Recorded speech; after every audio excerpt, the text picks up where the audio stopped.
Bienvenue au Jeudi du CNEAP. Les Jeudis du CNEAP, c'est une série de webinaires que vous retrouvez tous les jeudis de 17h à 17h45 et qui vous propose d'échanger sur les thématiques cœur de métier de nos établissements. Pédagogie, management, marketing, économie, agriculture, les sujets sont variés pour répondre au plus grand nombre d'entre vous. Ce soir, pour notre 75e Jeudi du CNEAP, la découverte ou redécouverte du contrat de solution dont le CNEAP a le plaisir d'être le 45e partenaire. Ce webinaire propose de vous présenter ce qu'est le contrat de solution, sa genèse, son fonctionnement et surtout comment nos établissements agricoles peuvent s'emparer de ce sujet et le traiter. Parfois, c'est un sujet qui est polémique dans nos établissements. Donc, on le sait qu'il faut avoir une approche bien spécifique. Et donc, comment on le traite au niveau de nos exploitations comme au niveau des cours dispensés dans nos établissements. Je laisse dès à présent la parole à Clotilde Boismarchand et je vous retrouverai à l'issue de la présentation pour un temps de questions-réponses. Merci. Bonjour à tous, donc Clotilde Boismarchand. Je suis en charge du déploiement du contrat de solution dans les territoires. Voilà, on accompagne un certain nombre de départements pilotes à identifier et déployer des solutions pour réduire les utilisations et impacts des produits phytosanitaires. Le contrat de solution, c'est une association qui s'est formée il y a 5 ans désormais, avec l'idée de remettre du positif autour de la protection des cultures, en essayant vraiment de travailler avec les professionnels et avec les différents cœurs de métier autour des solutions pour réduire les utilisations et impacts des produits phyto. Donc, on sait que c'est une attente sociétale très forte et que toutes les filières sont concernées par la problématique des impasses techniques.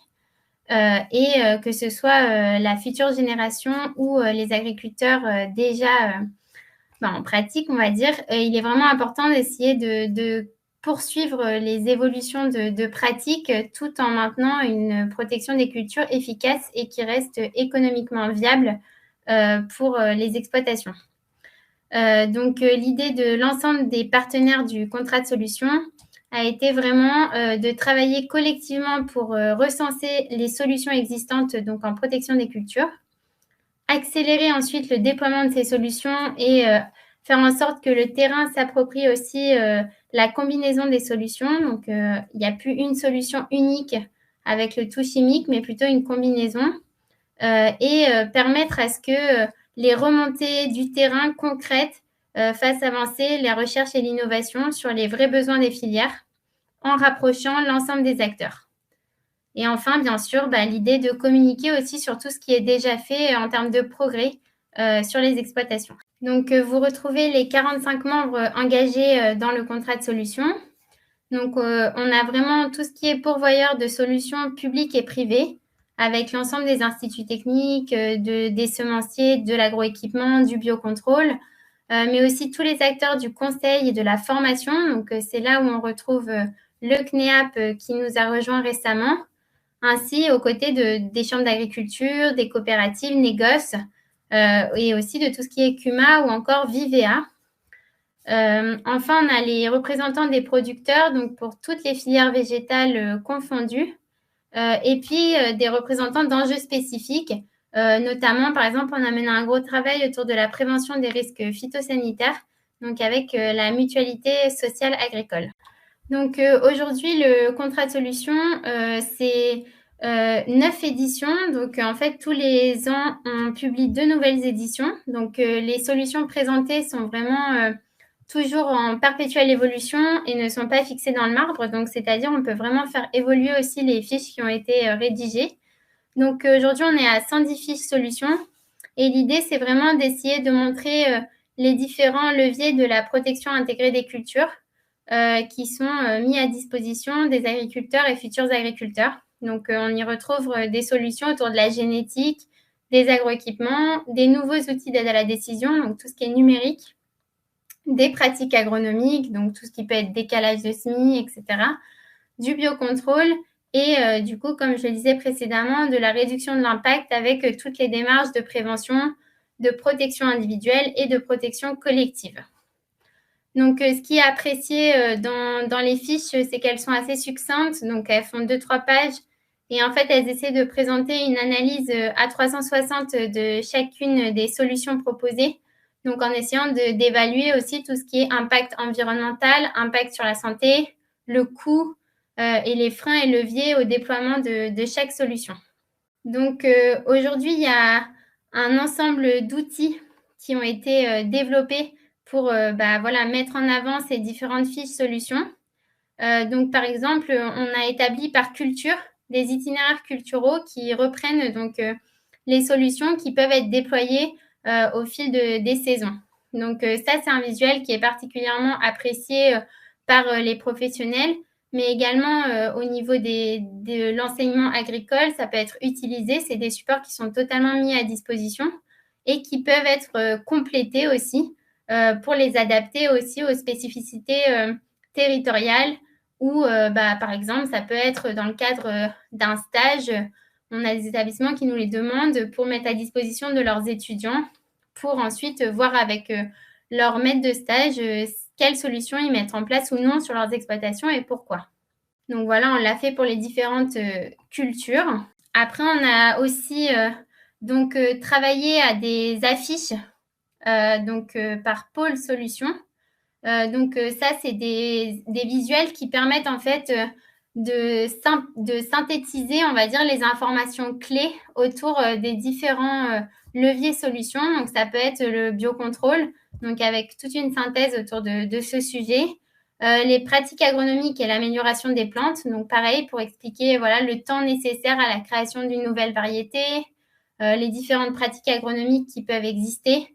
Donc, ça permet un peu d'avoir un visuel synthèse. On a fait la même chose aussi sur les différents agroéquipements et outils numériques à disposition.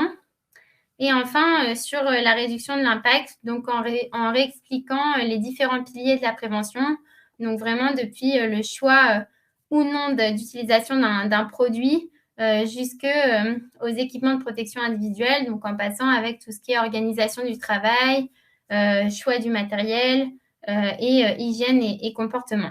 Donc pour chacune de ces fiches, pareil, qui sont à disposition sur notre site, on a accompagné cela de petites fiches récapitulatives avec des questions-réponses associées.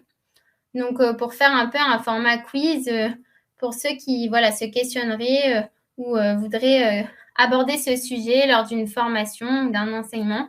Donc pareil, c'est des choses qui peuvent être mises à disposition. Donc voilà, là par exemple, je vous ai mis un zoom sur le poster agroéquipement et numérique où on retrouve du coup les différentes techniques de pulvérisation avec tous les systèmes qui peuvent permettre de réduire les utilisations et impact des produits phytosanitaires. Mais on retrouve aussi à droite tout le volet désherbage mécanique ou des équipements spécifiques pour la prophylaxie par exemple ou le défanage. Et ensuite, le lien qu'il y a aussi entre agroéquipement et numérique, avec aujourd'hui tout ce qui se développe en termes d'intelligence artificielle, que ce soit les outils d'aide à la décision pour bien cibler le traitement au bon endroit au bon moment, les caméras embarquées, etc.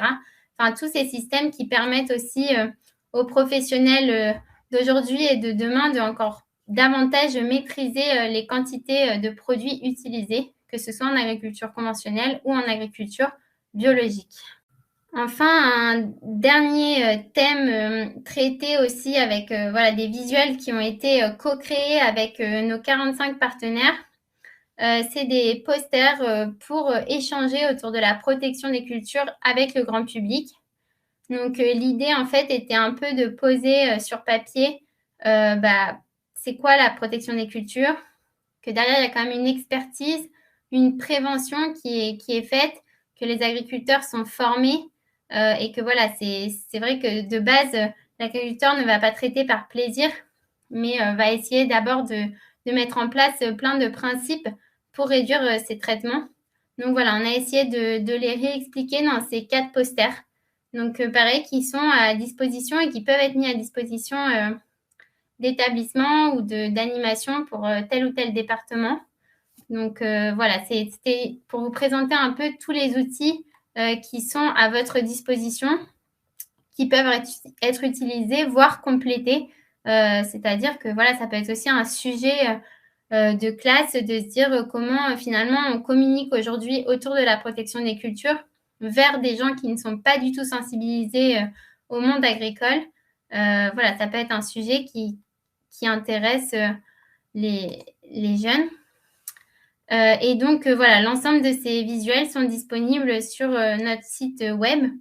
Donc, vu que c'est une démarche 100% volontaire, tout est en libre accès sur ce site. Donc, avec les différentes solutions par culture, par levier et le kit communication, on retrouve vraiment tous les visuels dont je vous ai parlé. Donc, enfin, pour communiquer, donc pour l'aspect plus communication, on écrit une newsletter tous les mois pour essayer de valoriser les démarches locales, les événements qui sont organisés. Et on a une page LinkedIn Association Contrat de Solutions qui a même de relayer ces événements, les journées, des enquêtes, des témoignages. Donc voilà, par exemple, je vais vous en parler après, mais on a organisé un certain nombre de journées dans des lycées agricoles. Et donc, on a pu les valoriser en amont et à l'issue de ces journées sur cette page LinkedIn. Donc, ça permettait un peu de faire connaître aussi l'engagement des établissements autour de cette thématique de réduction des utilisations et impact des produits phyto. Donc, concrètement, comment ça se passe dans les territoires? Donc, comme je disais en introduction, donc maintenant que le socle technique collectif a été inscrit un peu dans ce contrat de solution, il continue voilà, d'avancer et d'être complété. Mais on va dire qu'aujourd'hui, on a aussi l'INRAE qui suit un peu le travail mené et on a à peu près 80% à 90% des solutions qui y sont recensées. Donc maintenant, l'idée, c'est vraiment de travailler à un déploiement et un ancrage territorial plus fort pour faire connaître du coup cette démarche et les solutions aux professionnels et futurs professionnels. Donc pour ça, on a engagé un travail avec 15 départements pilotes donc qui se sont portés volontaires. Donc voilà, vous pouvez les retrouver sur la carte affichée. Donc notre objectif, c'est vraiment là d'aller porter les solutions jusqu'aux cours de ferme et de mobiliser voilà, les acteurs selon leur cœur de métier pour aller jusqu'aux agriculteurs et futurs agriculteurs. Donc ça peut passer par des actions individuelles, multipartenaires. Donc ça peut être de la communication écrite, des journées techniques, des projets collectifs. Donc voilà, c'est un peu aussi selon l'interlocuteur, on peut adapter le type d'événement de communication qu'on réalise. Donc, il ne faut pas hésiter à nous solliciter. Donc après, pour faire connaître tous ces contenus, on a essayé d'être présent dans un certain nombre de salons. Donc notamment sur des gros salons comme Innovagri, les culturels, des choses comme ça, on a essayé de faire des villages. Donc quand on dit village contrat de solution, c'est-à-dire on présentait vraiment les différents pôles solutions qui existent avec des démonstrations concrètes pour montrer voilà, des solutions de biocontrôle adaptées au contexte local. Donc, selon où c'était, des fois, c'est dans des zones de grande culture. Donc, on était vraiment sur les solutions, par exemple, en maïs, avec le trichogramme, etc. Après, sur des actions plus dans le sud, on allait parler viticulture. On essayait de vraiment montrer ce qui existait concrètement. Et donc là, on recevait, pareil, des grands groupes d'étudiants et avec leurs professeurs, etc., qui essayaient de travailler sur la question de la protection des cultures. Et donc, on leur faisait faire les animations et les ateliers pour qu'ils voient concrètement aussi les solutions qui existent. Et donc, c'est vrai que de coupler tous ces partenaires qui ont une expertise différente, ça permet aussi de montrer aux futurs agriculteurs ou aux futurs conseillers agronomes quels sont les métiers qui existent dans l'agriculture. Donc, voilà, ça a plutôt bien fonctionné. Et un autre type d'action collective, pareil, où on essaie de le faire en format intergénérationnel, c'est l'organisation de journées, là, cette fois vraiment très techniques.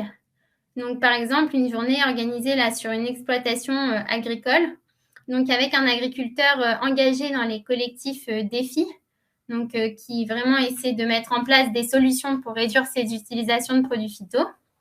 Et donc, on avait organisé, pareil, plein de petits ateliers avec les instituts techniques, des concessionnaires de machinisme, de robotique, des coopératives, etc., pour présenter les solutions et innovations. Et donc, il y a 2 lycées qui ont envoyé des classes pour participer à cette journée où on a eu un peu plus de 160 participants. Et donc, l'idée, c'était pareil, de mélanger aussi les générations pour tisser un peu du lien et puis en fait confronter aussi un peu les habitudes, les pratiques, échanger. Donc, c'est vraiment des dynamiques intéressantes quand on réussit aussi à réunir des pros et des non-pros ou des étudiants qui vont bientôt entrer en phase de stage. Donc, comme je disais au tout début, il y a un projet sur lequel on s'est particulièrement impliqué. C'est tout ce qui est prévention des risques phytosanitaires. Donc, c'est vrai que c'est une thématique qui reste assez taboue ou pas forcément prioritaire sur les exploitations. Et on avait eu pas mal de demandes sur le sujet. Donc, on a créé un collectif avec 16 partenaires pour essayer de réfléchir comment en fait faire passer des messages autour de cette thématique de prévention. Donc, on a vu que le format vidéo plaisait beaucoup, notamment pour les formations et pour les nouvelles générations. Donc, on a créé une web-série agricole sur laquelle on développe plein de petits épisodes de 2-3 minutes qui sont assez humoristiques et qui permettent d'aborder les différents sujets ou stades de la prévention, mais sous un ton un peu décalé. Ensuite, on a réalisé des premières journées l'an passé au sein des territoires, donc qui étaient accueillis dans des lycées agricoles avec des formats vraiment interactifs. Donc, c'est 6 demi-journées. Donc, il y en a eu une à l'Institut Dionnet. Donc, ça, c'était la première sur laquelle on a pu faire un tournage pour aussi valoriser ce qui était fait et donner envie à d'autres lycées d'accueillir ce type de journée. Donc, ça a permis en fait de regrouper pareil des jeunes du lycée et soit leur maître de stage, soit des professionnels alentours. Et donc, on commençait par une petite introduction avec une table ronde sous un format d'une 20aine de minutes, sur lequel on faisait aussi intervenir le ministère de l'Agriculture et le ministère du Travail pour présenter aussi ce qu'ils font en local sur cette thématique prévention santé. On avait mobilisé donc les partenaires locaux, chambres d'agriculture, tout ce qui est fournisseurs d'agroéquipements, d'équipements de protection individuelle, etc., pour venir animer des ateliers. Il y avait aussi la MSA et la filière de collecte-recyclage à Divalor. Et ça permettait en fait de faire des petits ateliers d'une 20aine de minutes auxquels on faisait tourner des groupes d'une dizaine de personnes où on mixait des étudiants de différentes filières et des agriculteurs. Et en fait, comme c'était des ateliers où ils devaient participer, finalement, l'échange se créait obligatoirement. Et ça permettait en fait de vraiment être sur une journée interactive et ludique où on pouvait faire passer des connaissances un peu par le jeu finalement. Donc, c'est un bilan qui a été très positif puisqu'il y a eu un peu plus de 700 jeunes de sensibilisés et 200 professionnels. Et donc, il a été souhaité par les partenaires de le renouveler, surtout qu'on a d'ores et déjà eu quelques demandes de lycées agricoles ou d'entreprises comme des coopératives. Donc, du coup, on va essayer de renouveler cette expérience sur fin d'année 2023 et début d'année 2024. Donc, c'est pareil, si des établissements agricoles sont intéressés pour accueillir ce type de journée, ça peut être vraiment intéressant de la co-construire ensemble en sachant que les ateliers, c'est vraiment nous, ensemble, qui les choisissons. Ça peut être autour des bons réglages du pulvérisateur, ça peut être autour des équipements de protection individuelle. On avait fait tout un atelier avec la détection UV de contamination en mettant de la fluorescéine pour montrer vraiment la contamination qui peut se faire par les mains. Il y avait des ateliers autour des alternatives aux produits phyto. Il y avait tout un tas d'ateliers différents, un escape game aussi digital qui permettait en fait de rendre vraiment ludique cette thématique. Donc faut pas hésiter si votre établissement peut être intéressé pour accueillir ce type de journée et que nous, derrière, on mobilise les partenaires.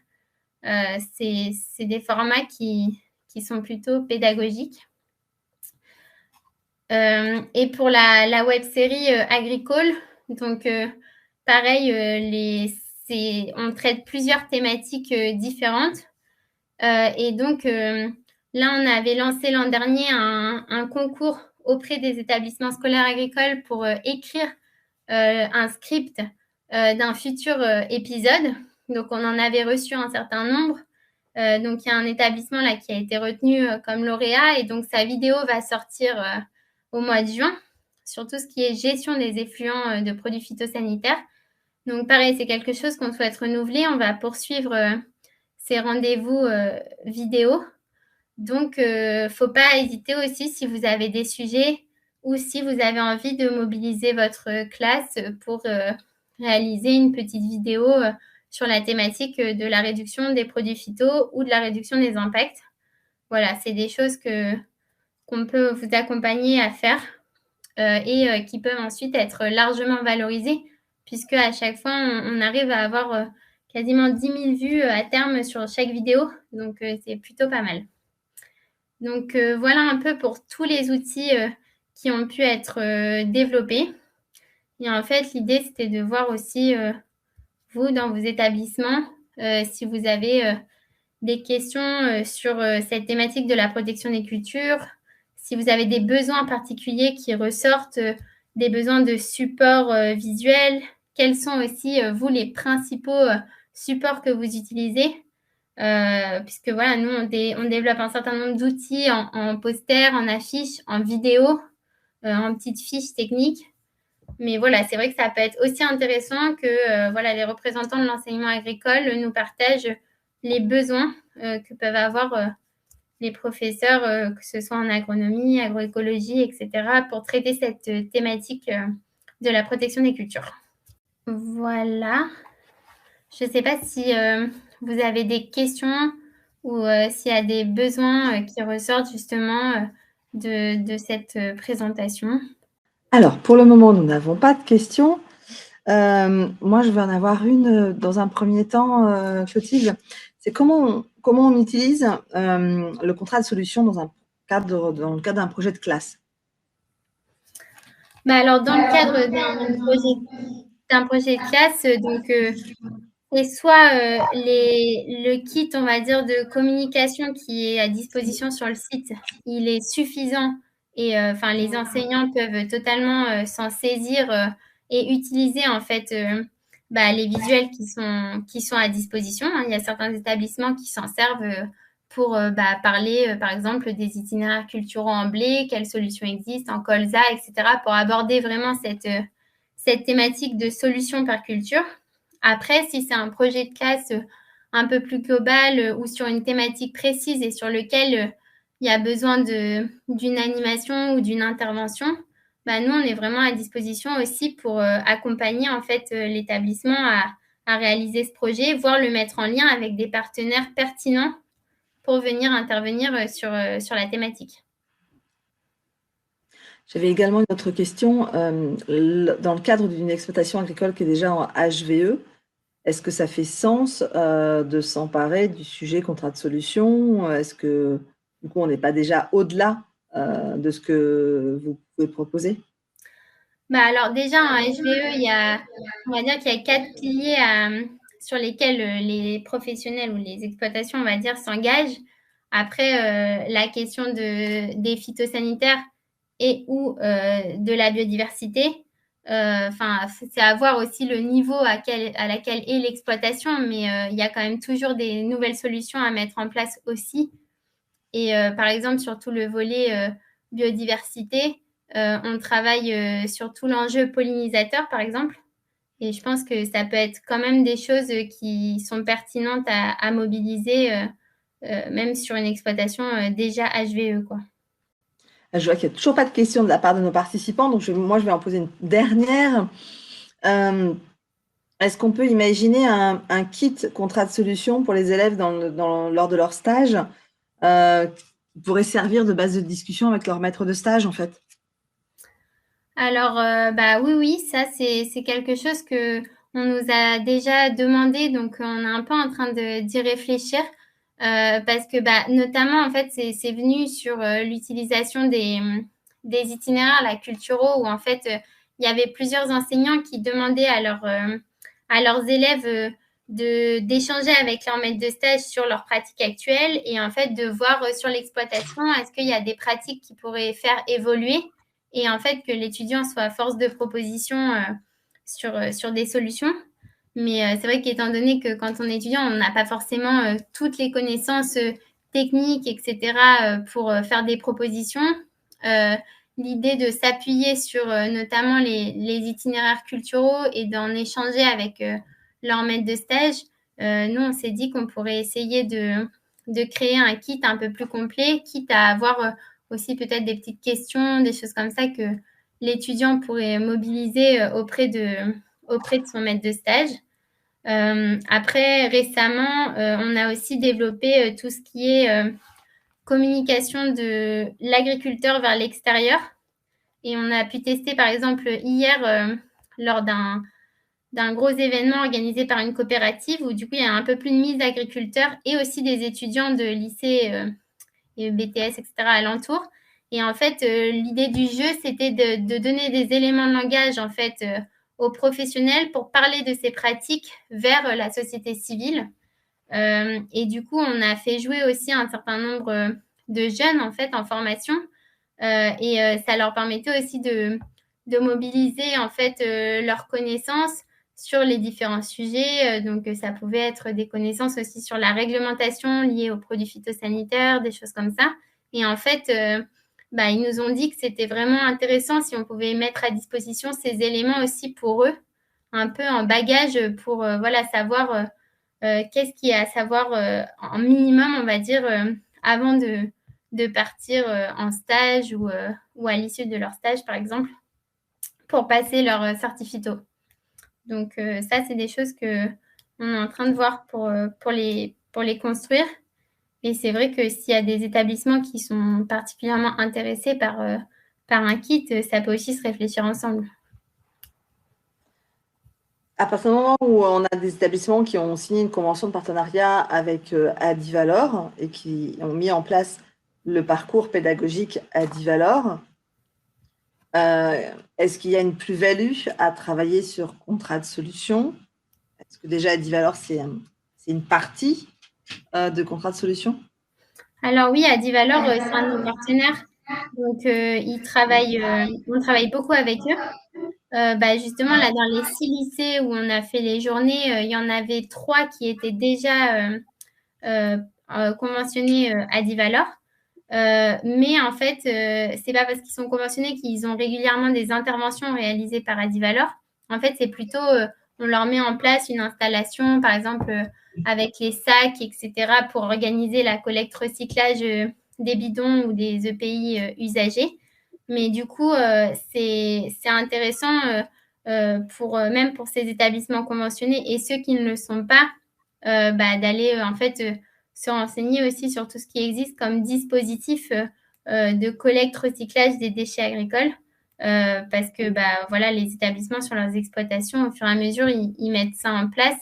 Et du coup, dans le contrat de solution, quand on intervient avec Adivalor, on leur représente un peu tout ce qui existe comme dispositif autour de chez eux et comment ils peuvent sensibiliser aussi leurs étudiants à ce sujet de la collecte recyclage, surtout qu'en France, on est quand même plutôt avancé sur cette thématique. Donc, c'est bien de l'encourager pour l'avenir, quoi. Je crois qu'on a assez peu de questions de la part de nos participants. Une question également autour de EPA2. Est-ce que finalement, utiliser contrat de solution dans le cadre de nos cours, éventuellement dans le cadre d'un projet de classe, peut participer au plan EPA2 et du coup peut répondre à certains des enjeux du plan EPA2? Alors, c'est vrai que donc, du coup, dans le plan enseigner à produire autrement, il y a aussi tout le lien avec les partenaires extérieurs du monde agricole et toutes les solutions, on va dire, qui pourraient être présentées aux étudiants sur leur exploitation ou à l'extérieur. Donc, c'est typiquement les journées qu'on pourrait organiser, hein. C'est vrai que là, les journées qu'on a fait était vraiment focus sur la prévention des risques phyto. Mais en fait, on peut totalement élargir. Enfin, par exemple, l'Institut Dionée nous avait proposé d'élargir sur leur exploitation en allant plus sur des thématiques génétiques, tout ce qui est aussi pratique agronomique, agroéquipement, enfin voilà, d'être encore plus large sur toutes les solutions qui peuvent exister en protection des cultures. Donc, sur le dispositif d'enseigner à produire autrement, ça peut être un appui pour mobiliser voilà, les partenaires spécifiques en mesure de parler de cette thématique.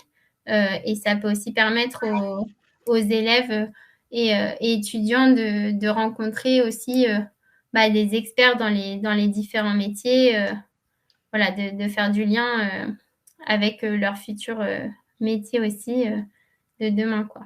Très bien. Eh bien, écoutez, je pense que là, on a énormément de réponses à nos questions. Merci beaucoup, Clotilde, de tous ces éléments sur contrat de solution. Il me reste donc à vous donner rendez-vous justement le 8 juin pour parler du plan EPA2. Et donc, nous verrons si le plan EPA2 est un petit peu comme Monsieur Jourdain. Est-ce que finalement, on ne fait pas, et non pas de la poésie et de la prose, mais bien déjà EPA2 dans nos établissements sans même le savoir. Donc, nous travaillerons ce sujet avec Karine Vincent de l'IFEAP. Donc, rendez-vous le 8 juin prochain. Merci beaucoup.